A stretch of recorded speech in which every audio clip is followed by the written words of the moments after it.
37 दिन धरना चलने के बाद आज ये 38वां दिन फिर से हमने धरने का आह्वान किया है। बैठा नहीं है तो यहीं बैठेंगे। अब जब तक नहीं मिलेगी नियुक्ति तब तक यहीं रहेंगे, तो पता चलेगा उन्हें कि भाई बैठा है कोई यहाँ।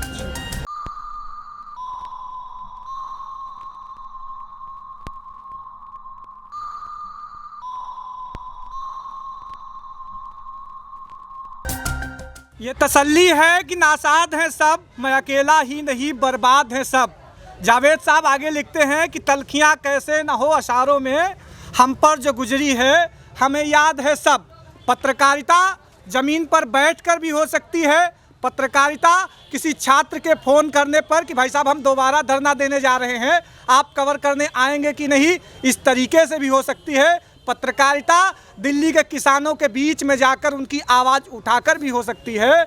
और पत्रकारिता इस शिक्षा निदेशालय में आकर बात कर कर और छात्रों की आवाज़ उठाकर भी हो सकती है। उत्तर प्रदेश के वो मुख्यमंत्री जो चुनावों से पहले अपनी भरी भरी जनसभाओं में कहते थे कि हम इतना रोजगार दे देंगे कि उत्तर प्रदेश के युवा को इधर उधर भटकना नहीं पड़ेगा।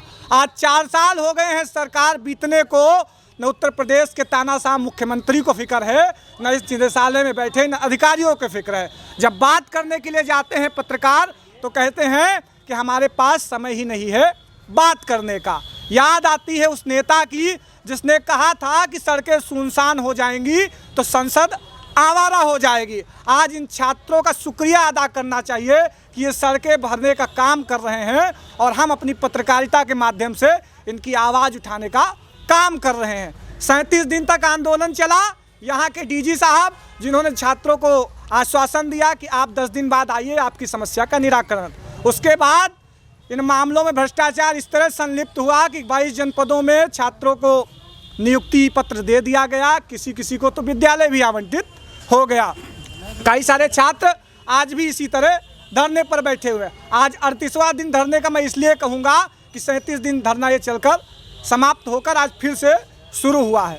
कई ने अपने पिताओं को खोया है तो कई माओं ने अपने बच्चों को खोया है, लेकिन इन सरकारों के कानों तक ये बातें नहीं पहुंच रही। आज फिर हम इन्हीं छात्रों के मध्य उपस्थित हैं और इनकी बात उन हुक्मरानों तक पहुंचाने के लिए प्रतिबद्ध हैं। तो ठीक है, ना सुने वो बड़े बड़े स्टूडियो में बैठने वाले, लेकिन हम इनकी आवाज़ उन तक ज़रूर पहुंचाएंगे। बात शुरू करते हैं। भाई साहब क्या नाम है आपका? मेरा नाम दिवाकर आनंद है। कहाँ से आए हैं? जी मैं जौनपुर डिस्ट्रिक्ट से आया हुआ हूँ। 37 दिन धरना चला। 37 दिन धरना चलने के बाद आज ये 38वां दिन फिर से हमने धरने का आह्वान किया है। उसका कारण यही है कि हमें सिर्फ पिछले 3 महीनों से धरना कंटिन्यू चल रहा था, लेकिन और उसमें 3 बार आश्वासन दिया गया कि हम 10 दिनों के दिन बाद हम आपकी नियुक्ति सुनिश्चित कर देंगे, परंतु हर 10 दिन बीतने के बाद यही होता है कि कुछ भी निर्णय निकल कर नहीं आ रहा है। आज फिर पिछले 1 महीने पहले यही स्थिति रही कि 10 दिन बाद आइए हो जाएगा, लेकिन अब स्थिति ये हो गई है कि हम कहीं के नहीं हुए हैं। हमारे और साथी अपने स्कूल जाने लगे हैं, हमारी ही तरह उनकी भी विसंगतियाँ थी, परंतु आज ये स्थिति हम लोग रास्तों पे भटक रहे हैं। आज फिर हमें लखनऊ इसलिए आना पड़ा क्योंकि हम अपनी नियुक्ति चाहते हैं, हम इनसे अपना नियुक्ति पत्र चाहते हैं। यदि और पता नहीं कितना समय लगेगा, हमको ये नहीं समझ में आ रहा है। पिछले 60 दिनों से ये संशोधन के विषय पर निर्णय नहीं ले पा रहे हैं। यदि ये चाहते अगर निर्णय लेने के बारे में, तो प्रति व्यक्ति लगभग 700 व्यक्ति ऐसे थे संशोधन वाले अभ्यर्थी, अगर ये चाहते तो एक व्यक्ति या 1-2 व्यक्ति का भी संशोधन मुद्दे पर विचार करते तो आज तक संशोधन हो चुका होता और सभी विद्यार्थियों को नियुक्ति पत्र मिल चुका होता। कई कागज मेरे पास आए, उसमें दिखा रहा कि कई छात्रों को विद्यालय आवंटित हो गया है और कईयों को तो जनपद भी आवंटित हो गए। आपसे बात करेंगे भाई साहब, परिचय अपना? जगदीश कुशवाहा, कहाँ से आए जगदीश? झांसी जिले से। कैसे धरना उरना दे रहे हैं भाई? सरकारें तो सुनना ही नहीं चाह रही हैं। अब नहीं सुनना चाह रही है तो अब यहीं पे रहेंगे जब तक नहीं सुनेगी सरकार। तो आपके डीजी साहब जब हम बात करने गए तो कहा हम बात ही नहीं करेंगे किसी से, और वो कहते हैं कोई धरने पे नहीं बैठा है। बैठा नहीं है तो यहीं बैठेंगे। अब जब तक नहीं मिलेगी नियुक्ति तब तक यहीं रहेंगे, तो पता चलेगा उन्हें कि भाई बैठा है कोई यहाँ।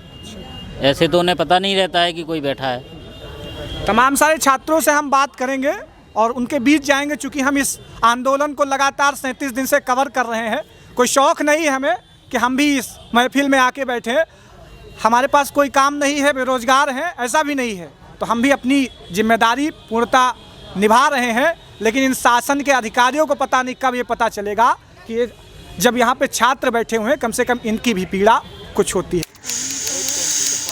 पूरी रात बैठ के काट दिया अभ्यर्थियों ने। क्या कहना है सर, पूरी रात जो बैठ के आप लोगों ने काट दिया, और शासन प्रशासन द्वारा कितना सहयोग मिला? सहयोग सर यही मिला कि रात भर यही कहते रहे कि आप लोग कहीं जा नहीं सकते, यहीं लेटिए। हमने कहा सर कुछ रजाई गद्दे का इंतजाम हो जाए, हम लोग खुद पैसा दे रहे हैं, टेंट हाउस से ला लें, तब भी कोई दिक्कत नहीं किए, और मात्र एक तानाशाही वाला चल रहा है। और रात भर हम लोग ऐसे बैठे रहे। अब हम लोग यही चाहते हैं कि कम से कम अब मेरी बातों को सुना जाए, और अगर हम लोग सही हैं तो कम से कम अब हमको लोग कंसीडर कर लिया है, क्योंकि रात भर सर इस ठंड में बैठना, और लगभग हमारी 100 की लगभग संख्या है, और हम लोग बस ऐसे रात भर बैठे हैं, और ना तो शाम से कुछ खाया है, ना ही कुछ पिया है, और ना कुछ ढंग का ओढ़ने बिछाने का है। बस ऐसे हैं, किसी तरीके से रात कटी है हम लोगों की।